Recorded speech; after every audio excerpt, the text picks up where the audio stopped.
Hi అండి. ఓం శ్రీ సాయిరామ్. నమస్కారం అండి అందరికీను. ఈరోజు నేను వెజిటబుల్స్ అన్నీ వేసి టమాటా రైస్ చేశానండి. ఆ రైస్ కోసం టమాటాలు, meal maker, gobi, green chilli and beans, కొత్తిమీర తీసుకున్నానండి. అలాగే పోపు దినుసులు తీసుకున్నాను. ముందుగా టమాటాలు, కొత్తిమీర, ఒక 3 పచ్చిమిరపకాయలు,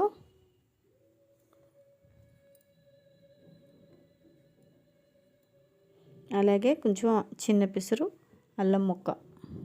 ఆ చిన్న సైజు అయితే సరిపోతుందండి, కొంచెం సరిపోతుంది.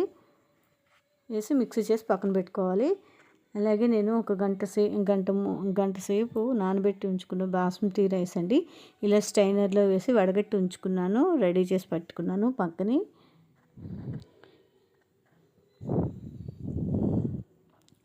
స్టవ్ వెలిగించి కుక్కర్ పెట్టి అందులో హీట్ అయ్యాక ఆయిల్ వేసి పోపు దినుసులు ఎర్రగా వేసుకున్న తర్వాత ఈ వెజిటబుల్స్ అన్నీ వేసేసానండి.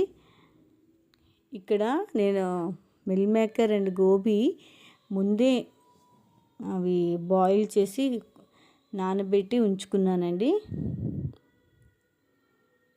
వేడి నీళ్ళలో వేసి ఉంచుకున్నానండి అవి రెండు కూడాను. ఈ వెజిటబుల్స్ అన్నీ బాగా ఫ్రై అయ్యాక ఆల్రెడీ మిక్సీ చేసి పెట్టుకున్న పేస్ట్ వేసేసానండి. టమాటా, కొత్తిమీర, అల్లం, పచ్చిమిరపకాయ పేస్ట్ వేసేసాను. వేసేసి బాగా ఫ్రై అయ్యాక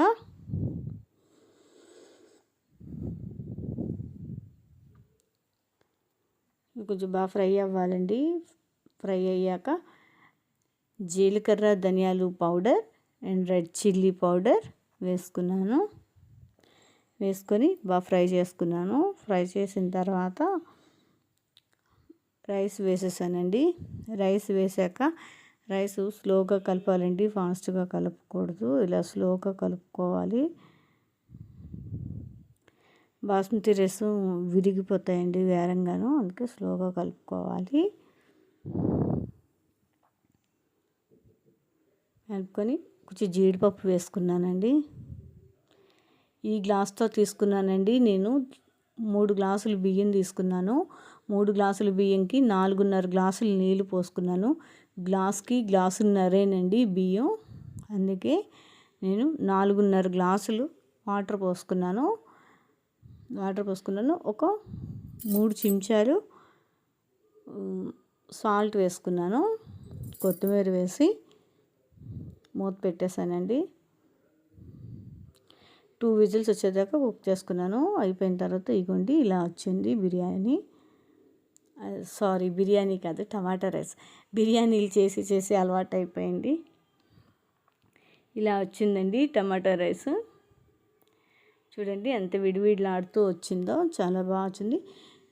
మనం వాటర్ పర్ఫెక్ట్గా కొలతల ప్రకారం వేసుకుంటే ఇలా వస్తుందండి. వాటర్ ఏమాత్రం తేడా అయినా సరే గట్టిగా వచ్చేస్తుంది, లేకపోతే ముద్దయిపోతుంది. కనుక గ్లాస్కి గ్లాసున్నరే వేసుకోండి బాస్మతి రైస్కి. ఎప్పుడైనా సరే ఏ బాస్మతి రైస్ బియ్యమైనా సరే గ్లాస్కి గ్లాసున్నరే. ఇంకా మనకి పలుగ్గా రావాలి, స్టిక్కీగా రావాలి అంటే గ్లాస్కి గ్లాసే వేస్తారు.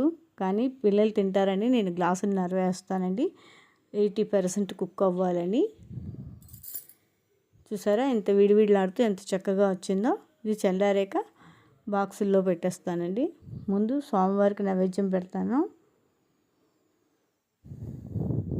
మడిగా తెల్లవారే చేశానండి నేను ఇది. లంచ్ బాక్సుల కోసమని మార్నింగే చేసుకున్నాను. ఇది చల్లారాక తీయాలి, సాఫ్ట్గా తీయాలి, లేకపోతే ముద్ద అయిపోతుంది, లేకపోతే విరిగిపోతాయి. ఆ మెతుకు అనేది విరిగిపోతుంది. సాంబార్కి ఒక ప్లేట్ తీసుకొని దాని మీద ఒక ఆకు వేసి ఒక 2 గరిటెలు అందులో సర్వ్ చేసి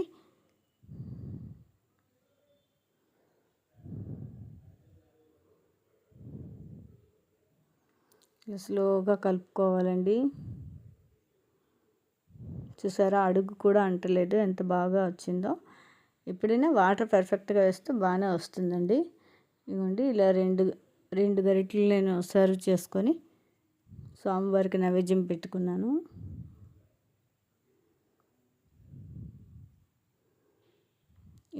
ఇలా తీసి నైవేద్యం పెట్టుకున్నానండి స్వామివారికి. చూసారా, చల్లారాక ఎంత విడివిడిలాడుతూ వస్తుందో. ఒక 1/2 అవర్ ఉంచాక ఇలా చల్లారిపోయిందండి. చల్లారాక చూడండి, మూత తీసి వదిలేసాను లంచ్ బాక్సుల్లో. కానీ చూడండి ఎంత విడివిడిలాడితే ఎంత చక్కగా వచ్చిందో. మీకు ఈ రెసిపీ నచ్చినట్టయితే మీరు కూడా ట్రై చేయండి.